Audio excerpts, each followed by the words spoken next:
Sexy मालिश। Professor Janardan के घर से निकलकर मैं यूं ही अनाप शनाप विचारों में खोई सड़क पर बढ़ती चली जा रही थी। अभी न जाने स्वयं से क्या क्या बातें करती कि तभी एक सैलून दिखाई दे गया, जिसे देखते ही मन में एक अनोखी योजना पनपी और मैं उस सैलून से प्रविष्ट हो गई। अजाम से बोली, मेरा हेयर स्टाइल चेंज कर दो। अजाम ने मुझे गौर से देखा, फिर इशारा किया कि मैं उसी कुर्सी पर बैठ जाऊं। मैं बैठ गई। फिर 10 मिनट में ही मेरे बालों को उसने एक नया लुक दे दिया। जब मैं उस हजाम को पैसा देने लगी तो वह मुझे घूरते हुए बोला, न जाने क्यों ऐसा लग रहा है कि मैं आपको कहीं देखा है, पर कहाँ देखा है बस यही याद नहीं आ रहा है। अच्छा हाँ, आज सुबह की तो मैंने आपकी तस्वीर एक दीवार में देखी थी। आप तो इतनी भोली और मासूम हैं। भला पुलिस को आपकी ज़रूरत क्यों हो सकती है? ये पुलिस वाले भी कितने कमीने होते हैं, अच्छे भले आदमी को भी अपराधी करार दे देते हैं। हजाम यह कहकर हंसने लगा, यह मर्दानी हेयर स्टाइल तो आप पर और भी खिल रही है मैडम। क्या एक मासूम और हसीन चेहरा भी अपराधी हो सकता है? मुझे क्या पता, लेकिन इतना तो जरूर है, अपराधी कोई भी चेहरा हो सकता है। यह कहते हुए मैंने उसे पैसे दिए और वहां से हवा की तरह निकल गई। अब मैं सड़क पर तेज गति से भाग रही थी, तभी मैं किसी से टकराई और धड़ाम से एक तरफ जा गिरी। संभल कर जब उठी तो देखा एक भारी भरकम मोटी महिला से मैं टकरा गई थी। उसने आगे बढ़कर मुझे उठाते हुए कहा, बड़ी खूबसूरत हो, लगता है कोई तुम्हारा पीछा कर रहा है। अकेली जवान युवती के लिए यह दुनिया अब कहाँ रह गई है। मैं औरत हूँ, इसलिए तुम्हारा दर्द समझ सकती हूँ। तुझे छुपने के लिए आसरा चाहिए तो मेरे पास चल सकती हो। मैं मजबूर और दुखी महिलाओं के लिए एक मसीहा हूँ। पुलिस का खौफ मुझे खाए जा रहा था। मैं उदास स्वर में बोली, आंटी, मेरा पीछा स्वयं मेरी जिंदगी ही कर रही है। मैं भागते भागते थक गई हूँ। ऐसी बात है तो मेरे साथ चलो। या कहकर वह महिला एक ऑटो रिक्शा में जाकर बैठ गई। मैं भी उसकी बगल में जाकर बैठ गई। वह महिला बहुत ही खुश हुई। मुझे तुम्हारी मदद करके बहुत खुशी हो रही है, यही तो जीवन है। कोई आधे घंटे बाद जब ऑटो रिक्शा से उतरकर मैं एक बड़ी सी बिल्डिंग में पहुंची तो मुझे बड़ा ही अजीब लग रहा था। वह 5 मंजिलों वाली बिल्डिंग नीचे से ऊपर तक सिर्फ महिलाओं से ही भरी पड़ी थी। मैंने चारों तरफ नजर उठाकर देखा। जो भी महिला मुझे देखी उसके चेहरे पर बनावटीपन के भाव थे। उस मोटी महिला को घूरते हुए मैंने पूछा, आंटी, आप ऐसी भीड़ भाड़ वाली जगह में रहती हैं, यहाँ रहने वाले घर गृहस्थी वाले लोग तो नहीं है लगते हैं, न बच्चे न पुरुष, सिर्फ महिलाएं। ये सब क्या है? पुरुष भी तुम्हें नजर आएंगे, जरा शांत तो होने दो। वैसे भी तुम्हें दूसरों की परवाह करने की जरूरत ही क्या है? अभी तो तुम थकी हो, आश्रय की तलाश में भटक रही थी और तुम्हें ऐसो आराम की जिंदगी मुहैया करा दी तो नाक भौहें सिकोड़ कर सवाल करने लगी। वह मोटी महिला मुझ पर खींच गई। फिर भी मैं दबे पांव सीढ़ियां चढ़कर पहली मंजिल पर आ गई। इतने में एक दूसरी महिला मेरे सामने आकर अचानक बोलने लगी, मेरा नाम संतो है। जानकी माँ ने तुम्हें यहाँ भेजा है ना? जाओ, जाकर उस कमरे में आराम करो। संतो के मुंह में पान था, वह जर्दा वाला पान खा रही थी। मैंने साहस कर पूछा, तुम कौन हो? तुम मुझे नहीं जानती। मैं इस मंजिल की सारी महिलाओं की मालकिन हूँ। तुम नई नवेली आई हो, इसलिए मुझसे इस तरह की सवाल कर रही हो। संतो यह कहकर चली गई। मैं चुपचाप कमरे में आ गई, मगर कमरे में आते ही मेरी आंखें आश्चर्य से फटी की फटी रह गई।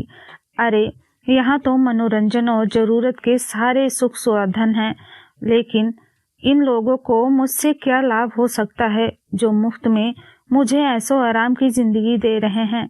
इनका कोई तो मुझसे स्वार्थ होगा। आजकल दीन दुखियों की मदद बिना लाभ कोई करता ही नहीं है। संतो तो मुझे बड़ी ही चालाक महिला लगी। यही सोचते हुए मैं पलंग से उठकर सोफे पर आ गई और पास में ही रखे एक चौड़े और लंबे शीशे में अपना चेहरा देखने लगी। इन कुछ दिनों में मेरे चेहरे की रंगत काफी कुछ हद तक बदल गई थी। मेरा खिला खिला सच रहने वाला गुलाबी चेहरा बुझ गया था। रात दिन की भाग दौड़ और सन की पुरुषों की गंदी हरकतों ने शायद मुझे बदरंग बना दिया था। आज मैं पहली बार यह सोचने पर मजबूर हो गई थी कि मैंने अपनी सारी ऊर्जा यूं ही व्यय कर दी। समाज को सुधारने वाला अक्सर घाटे में ही रहता है, लेकिन मैं क्या करूं, मुझसे अन्याय देखा भी तो नहीं जाता। लाचार, निर्दोष और गरीब लोगों पर हो रहे जुल्म मुझसे बर्दाश्त ही नहीं होते। या सोचते सोचते मैं कब सो गई इसका होश ही न रहा। काफी देर बाद एक करुण चीख ने मेरी गहरी नींद तो तोड़ दिया। बगल वाले कमरे से चीखने की आवाज आ रही थी। मैं बीमार हूँ, मुझ पर रहम करो। संतो, इन भेड़ियों को मेरे सामने से ले जाओ। ये अमीर जादे तेरे को भेड़िया नजर आते हैं, यही लोग तो हमारे भगवान हैं। ये ऐसो आराम की जिंदगी इन्हीं लोगों की बदौलत मिली है। मैंने इन लोगों से तेरा फोटो दिखाकर पूरे 25,000 रुपए एक रात के लिए हैं। तू मरे या जिंदा रहे, तुझे अपना तन तो आज की रात इनके हवाले करना ही होगा। तभी एक दूसरे कमरे से एक ऐसी करुण चीख सुनने को मिली। मैं बाबूजी के पास जाऊंगी, ये गंदे काम मुझसे नहीं होंगे। बाबूजी के पास जाऊंगी। हूँ, बाबूजी ने ही तुझे पूरे 50,000 रुपए में जानकी माँ के हाथों बेचा है और तू उसी के पास जाएगी। मेरा अंग अंग गुस्से और घृणा से कांप रहा था। मेरी आंखें लाल पड़ गई थी। तभी एक तीसरे कमरे से आती चीख मेरे कानों में पड़ी। तुम मेरे साथ सहवास करोगे? तुम्हारे मुंह में दांत भी नहीं है, तुम्हारे सिर के सारे बाल सफेद हो गए हैं। मुझे तो देखो, क्या मैं तुम्हारी बेटी की उम्र की नहीं हूँ? क्या तुम अपनी बेटी के साथ सहवास करोगे? मुझे छोड़ दो। ऐसे कैसे छोड़ दूं? पूरे 10,000 रुपए दिए हैं। तू बेटी जैसी ही है, बेटी तो नहीं है। अरे भला वैश्या भी किसी को रिश्ते से बांधती हैं। तू तो बड़ी ही शातिरबाज लड़की है। क्या देह का गणित तेरे को नहीं मालूम? देह किसी की भी क्यों न हो, जब मौके पर उपलब्ध हो तो सारे रिश्ते एक तरफ सरका दिए जाते हैं, और तू तो शरीर का सौदा करने वाली एक वैश्या है। चल आ इधर। बाबूजी, मुझ पर रहम करो। मैं इसके पहले 4 मर्दों से मिल चुकी हूँ, अब मुझ में और हिम्मत नहीं है। अरे चल, मैंने पैसे दिए हैं, ऐसे मैं रहम करने लगूंगा तो यूं ही लौट चला जाऊंगा। आवाज आनी अचानक ही बंद हो गई। शायद वह बूढ़ा आदमी उस मासूम लड़की के साथ सहवास हो गया था। मेरे समूचे बदन में झुरझुरी सी दौड़ पड़ी। इसी बीच उत्तर वाले कमरे से एक बार और चीख मुझे सुनाई दी तो मैं दरवाजे में आकर खड़ी हो गई। वह औरत घुटती आवाज में कह रही थी, मुझे नहीं चाहिए ऐसो आराम। गर्मी की दोपहरिया में मैं मिट्टी फोड़कर सूखी रोटी खाकर रह लूंगी। सड़क किनारे बिना छत के ही सो जाऊंगी, लेकिन यह शरीर यानी मांस को बेचने का धंधा मुझे मंजूर नहीं है। तो यह पहले क्यों नहीं सोचा? मुझे धोखे में यहाँ से मेरा मामा छोड़ गया। मुझे क्या पता था कि यह मांस की खरीदी फरोख्त करने वाला शोरूम है। मुझे यहाँ से जाने दो, मैं मेहनत मजदूरी कर अपना पेट पाल लूंगी। या ऐसे नहीं मानेंगे, इसे नंगी कर दो, फिर इसके पूरे शरीर पर चाकू की नोक से लिख दो कि मैं वैश्या हूँ। यह संतों की आवाज थी। एक महिला होकर भी एक महिला के प्रति इतनी कठोर और बेरहम हो सकती है, इसका अंदाजा मुझे नहीं था। महिला का शरीर मानसिक और आर्थिक शोषण महिलाओं की ही कर रही थी। यहाँ की क्यों, हर जगह का हाल यही था। मैं गुस्से से फटी पड़ी सोच रही थी, तो यह एक वैश्यालय है और यह मोटी महिला यानी जानकी माँ एक दल्ली है। मुझे यहाँ छोड़कर नोट बना गई। एक औरत को एक औरत ही दलदल में धकेल गई। ऐसे में भला महिलाओं का उत्थान कैसे होगा? मैं रहूं या न रहूं, लेकिन इसका मुकाबला अवश्य ही करूंगी। वैश्यालय महिलाओं के लिए सबसे बड़ा धोखा है और वैश्यावृत्ति एक बुरी लत है। यही सोचती मैं कमरे से निकलती और उत्तर की तरफ वाले कमरे की ओर दबे पांव बढ़ गई। मैं जब कमरे में घुसी तो आश्चर्य का कोई ठिकाना न रहा। उस महिला को दो वर्दीधार सिपाही नंगा कर उसके देह पर चाकू की नोक से मैं बेस्या हूँ लिखने में मशगूल थे। वह दर्द और पीड़ा से सिर्फ छटपटा रही थी। चीख चिल्ला तो वह तो सकती ही नहीं थी, क्योंकि मुंह में साड़ी भी का कुछ हिस्सा लूसा हुआ था। उसकी आंखों से आंसू बह रहे थे। दोनों सिपाही ड्रैकुला से भी कहीं अधिक खतरनाक और खोखार मुझे लगे। मैंने सोचा, मुझे इन पर अचानक ही वार कर देना चाहिए। युद्ध में विजय उसी की होती है जो पहले वार करता है। मैंने आहिस्ता से अपने कमर से पिस्तौल खींच लिया, जिसे मौके पाकर मैं प्रोफेसर जनार्दन की जेब से उठा लाई थी। पिस्तौल लोड था। मैंने पिस्तौल को बड़े ही प्यार से चूमा और एक की कनपटी पर टिकाते हुए घोड़ा दबा दिया।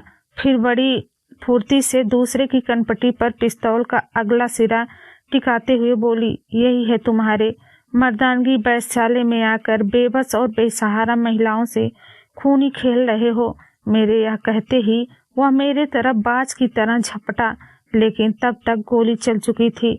अब मैंने भागकर संतों का पीछा किया और सीढ़ियों तक पहुंचते पहुंचते उसे गोली मार दी। वह भी वहीं लुढ़क गई। यह बुराई पर अच्छाई की जीत थी। अब जिसको जो समझना है समझे। वैसे कानून की नज़र में तो यह गुनाह था। एक बात मेरी समझ में नहीं आता, आज तक नहीं आई कि कानून है या चीज, उसकी अपनी कोई ठोस सोच, अपना अस्तित्व या अपना तरीका है भी न। गवाह जो झूठ सच कह देंगे वह मान लेगा। कानून के पास अपराध की गहराइयों तक जाने का अपना कोई स्रोत या तंत्र तो है ही नहीं। मुझे ऐसे कानून पर दया आती है। निर्दोष लोगों को सजा देते देते वह स्वयं ही अपराधी बन गया है।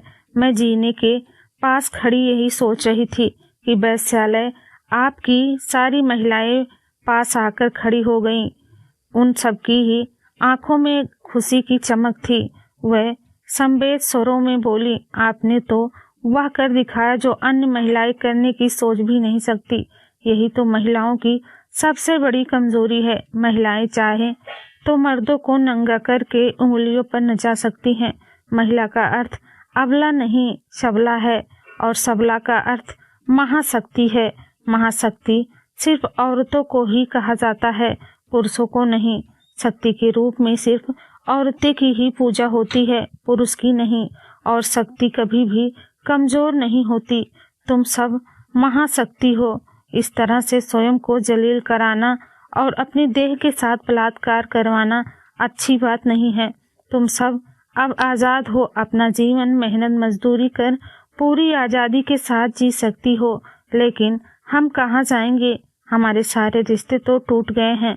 बाहर जाकर नए रिश्ते बनाओ, चरित्र बल को बढ़ाओ। जो भी करो अपनी इच्छा से करो। मैंने एक चिंगारी जला दी है, उसे आग की शक्ल में ढालना तुम सबका काम है। इतना कहकर मैं उस वैश्यालय की सीढ़ियां उतरने लगी। लगभग 200 महिलाएं भी मेरे साथ सीढ़ियां उतर रही थी। मेरे हाथ में पिस्तौल था। मेरा चेहरा सामान्य नहीं था। मैं अभी भी गुस्से में भरी हुई थी। अगले ही पल मैं सड़क पर आ गई। आज़ादी की हवा किसे नहीं अच्छी लगती, उसमें बड़ा ही दम होता है। बाहर की हवा ने उन्हें इतना साहसी बना दिया कि वे एक एक कर मुझे धन्यवाद देती हुई चली गई। जहां मन किया वहां चली गई, लेकिन मैं वहीं खड़ी की खड़ी सोच रही थी, जो काम मैंने किया है, क्या कानून या पुलिस वाले वह काम वर्षों में भी कर पाते? पुलिस सबूत मांगती, कानून गवाह मांगते, फिर भी इन 200 महिलाओं के साथ कोई न्याय नहीं होता। देश में जरूरत की बुराई जब आंखों के सामने है, किसी पर खुलेआम अत्याचार हो रहा है, तब ऐसे में गवाहों और सबूतों की आवश्यकता ही क्या है? जज के सामने अदालत में अपराधी किसी को गोली मार देता है, फिर भी गवाहों की जरूरत होती है।